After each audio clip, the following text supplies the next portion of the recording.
Hey there, Alienoid. What's on the old to-do list for today?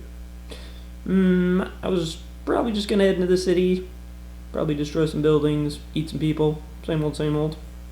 I was gonna do that too. Well, I don't think there's gonna be enough room for both of us. Yes. Oh, hello. I'm Brian Hink, and this is a strategy video on the game King of Tokyo by Richard Garfield. King of Tokyo is a very simple gateway game, but very fun, very thematic. I like it a lot. It's made by Richard Garfield, the creator of Magic the Gathering, so if you need a reason to check it out, that would be it. But for this video, I'm going to talk about the strategies involved in King of Tokyo, and I'm going to assume that you know the rules, so I'm not going to go over those. I'm going to jump right into the strategy, so let's do that. There are three high-level strategies that I'm going to cover in this video. First one is an aggressive strategy, where you just roll attacks and you try to kill your opponents. Second one is a passive strategy, where you just roll for victory points. Third one is a technology strategy, or a card-based strategy, where you just try to buy cards that will make your monster better than all of your opponents. In general, I would recommend just focusing on one of these, picking one, committing to it, and only do that. Just go for victory points, or just go for attacking. It's common to want to do everything, to try to do some attacking here, buy some stuff over here, go for some victory points, but and that can work. There's enough luck in this game where that can work, but I recommend against it. Just pick one of these and commit to it. So now I'm going to go into depth as I cover each of these strategies. All right, first up, we have the aggressive strategy. So again, you're just rolling attacks. You're not worried about anything else. You're just trying to kill all of your opponents. So it's pretty simple. You pick up all the dice, you throw them, you take out all the attacks, and then you roll the rest, and you keep doing that. You're just going to try to do as much damage as you possibly can. An exception would be if there are some cards available that will help you be more efficient at doing damage. If those exist, then you can set aside some energy and try to work towards buying those cards. But otherwise, stay completely focused on attacking. This strategy will work well with fewer players just because then there are fewer monsters to kill. But then again, in a larger player game, there's much more damage being thrown around by all of the players, and more importantly, there's more time in between each player's chance to heal, because it's more time until each player gets to get around and heal, possibly if they're outside of Tokyo. So it's a little easier to kill someone. It's just that there's more people that you have to kill. That's really the gist of this strategy. Definitely viable strategy. It works. The only thing is that if it's a game where people are not being very aggressive, it can be hard for you to do enough damage to someone to kill everybody. You're probably not going to be able to do it in time. So sometimes this strategy doesn't work. Next up, we have the passive strategy, or the victory point strategy. And just like in the previous one where you're rolling for attacks, here you're just rolling for victory points. So on a turn, you're going to roll the dice. Anytime you get two of any of the victory point faces that match, then you keep those and you roll the rest. It's really simple as that. Don't get distracted by anything else. Don't get distracted by buying stuff or by attacking.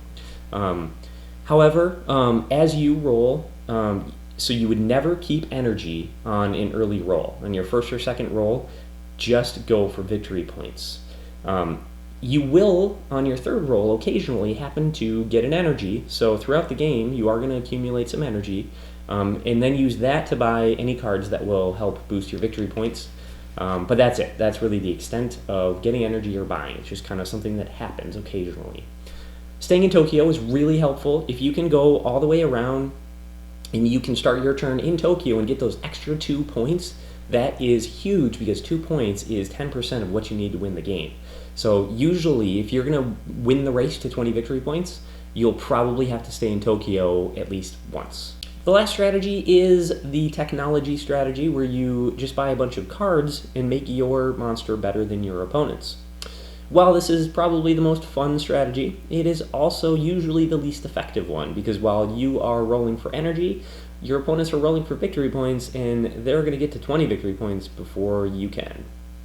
However, this is a pretty good one to start with, so you could start the game by rolling for some energy, get some technology that is going to boost you either in the attack strategy or the victory point strategy, and then after a couple rounds, switch to one of those. And that can definitely be a good move depending on which cards are going to be available to you at the beginning of the game. So take a look at what's available and see if that's something you want to consider. And that's about it for the technology strategy. Now I'm going to touch on the number of players and how that can affect the strategy that you want to use.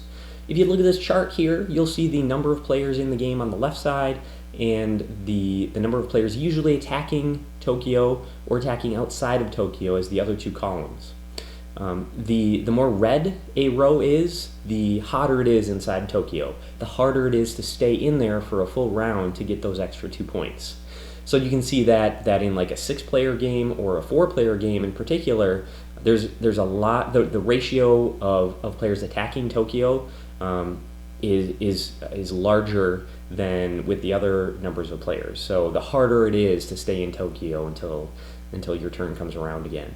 So in those two, 4 and 6, I wouldn't recommend ever trying to do it. If you get put into Tokyo, as soon as you get attacked, just jump out again. It's going to be too hard, unless your opponents are playing very passively and are just not people who will often roll attack. I would not recommend staying in. But for all of the other numbers of players, then you can. And then just be aware that as the game goes on, as monsters die in the game, this changes. So as this changes, you can kind of change up your strategy as well. You may want, if it goes from 4 players to 3 players, now it becomes much easier to stay in Tokyo, so you should do it and get those 2 points.